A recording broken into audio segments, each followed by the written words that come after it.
This is Derek Prawl with IWCE. I have with me Carla Bailo of the Center for Automotive Research. Carla, why don't you introduce yourself and tell us a little bit about your organization?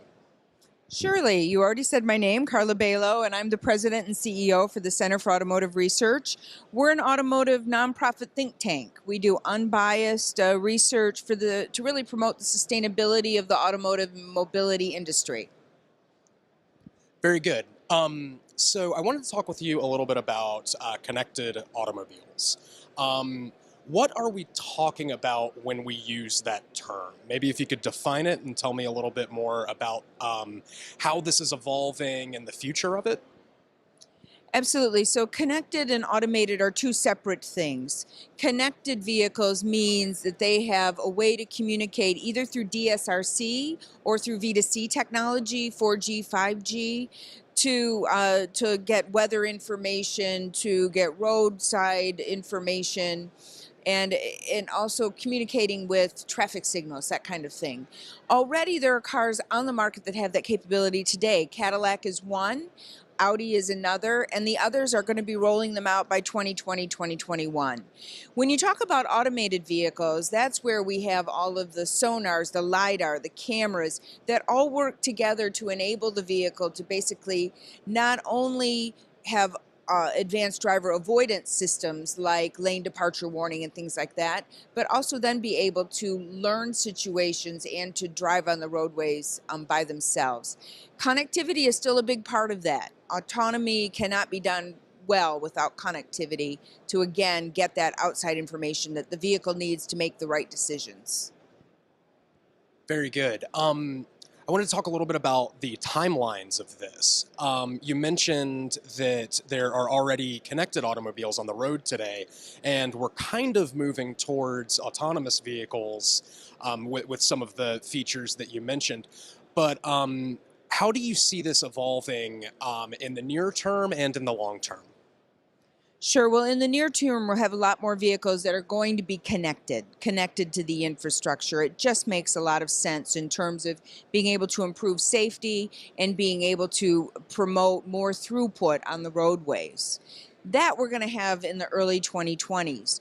Automated vehicles are a whole different story because what we've found with our pilots, and we've seen the issues with Tesla and with Uber and some of the others, what we've found is there's a lot of things that we just don't know.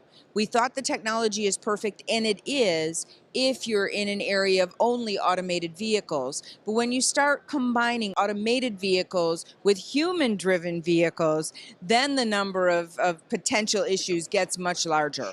So we will see automated vehicles in geofenced areas probably by the mid-2020s, maybe a little sooner in certain municipalities that are being very rigorous. China being the leader, they're going to have these areas of geofenced very soon, and we'll all learn from that. But an automated vehicle that can just drive anywhere, you're looking at in the 2040s probably. And again, we just don't know what we don't know, and all the machine learning, artificial intelligence, not to mention public policy, liability, insurance, all of that has to be figured out. That actually leads me very well into my next question, and that would be, what are some of the stumbling blocks? What are the roadblocks kind of in the way of, or things that we need to clear, hurdles that we need to jump in order for this process to be facilitated? There are hurdles on many sides. I already mentioned about public policy. How are we going to license these products? How are we going to ensure that the roadways have the right infrastructure? How are we going to manage insurance? You know, insurance of a vehicle that's not owned, or insurance of a mobility package. That has to be understood and figured out. And then from the roadway infrastructure side, we've got departments of transportation that have been on diets for 20 years because they're funded by fuel tax. Fuel tax has been getting less and less in terms of revenues as cars have gotten better. So in addition to just keeping the infrastructure, the roadways, the pavements, the bridges working properly, now they have to invest in either DSRC infrastructure or cellular infrastructure, all the fiber optics, to be able to have that communication. That's going to take time to allow all of the cars to manage themselves. And then there's just so much technologically that we still have to figure out: the artificial intelligence, the machine learning, the algorithms.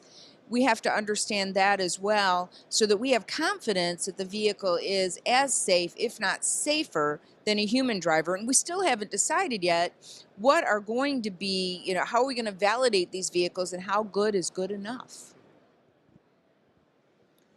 So I know that we already talked a little bit about timelines, but thinking into the very distant future, what do you see? How are we going to are we going to phase out human drivers completely and just rely on automation?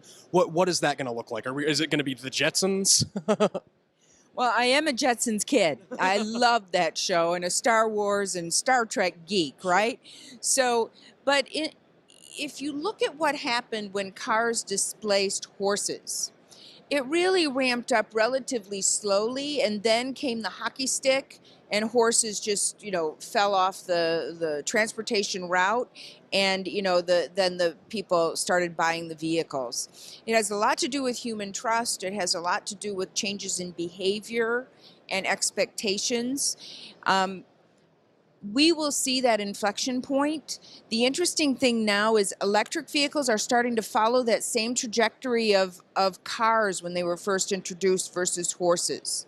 So first we'll see electrification, and then along with that comes automation, because that marriage is really quite perfect. Well, very good. Thank you so much for taking the time to talk to us. It was very interesting information, and thank you so much for coming to the conference and sharing. My pleasure. Thank you.